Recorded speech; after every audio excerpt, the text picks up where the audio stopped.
என்ன விவசாய நண்பர்களே, இடத்த வந்து இப்படி காய போட்டு வச்சுருக்கீங்க. 6 மாதம் சும்மா தான் இப்படி கிடக்கு. இன்றைக்கி இருக்கிற டெக்னாலஜியில் வந்து பார்த்திங்கன்னா நீங்கள் எல்லாமே இதேமாரி தரிசு நிலங்களில் வந்து சோலார் போடலாம். போர் போடுங்க, போர் போட்டு தண்ணி வர வைங்க. அதுக்கு நாங்கள் வந்து சோலார் போட்டு தண்ணி எடுத்து உங்கள் விவசாயத்துக்கு எடுத்து தரோம். ஏக்கர் கணக்கில் தமிழ்நாட்டில் வந்து சும்மா அங்கே இந்த சுற்றி இடத்த வந்து வீணாக வச்சுருக்கீங்களே.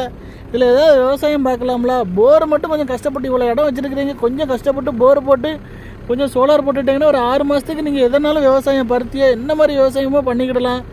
ஒரு மாடை வாங்கி விட்டு ஒரு புல்லுக்கு மேய்ச்சிக்கிடலாம், மாட்டுக்கு தட்டையை அறுத்து போடலாம்.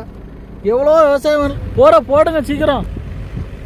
நாங்கள் வந்து உங்கள் இடத்துக்கு சோலாரை போட்டு தரோம். சீக்கிரம் போரை போட்டுட்டு சொல்லுங்கள், நாங்கள் ஓடோடி வரோம் உங்களுக்கு சோலார் போடுறதுக்கு. எங்கள் கம்பெனி பேர் தெரியுமா உங்களுக்கு? கண்டிப்பாக தெரிஞ்சுக்கோங்க. நாங்கள் தான் தமிழ்நாட்டில் கேடெக் சோலார் போடுறது தமிழ்நாடு முழுவதும் உள்ள விவசாயிகளுக்கு நல்ல முறையில் அமைச்சு கொடுத்துட்ருக்குறோம். ஸோ கண்டிப்பாக இந்த வீடியோவை பார்த்துட்டு போரை போடுறதுக்கு முயற்சி பண்ணுங்கள். நாங்கள் உங்களுக்கு சோலார் போட்டு தரோம். நன்றி ஃப்ரெண்ட்ஸ்.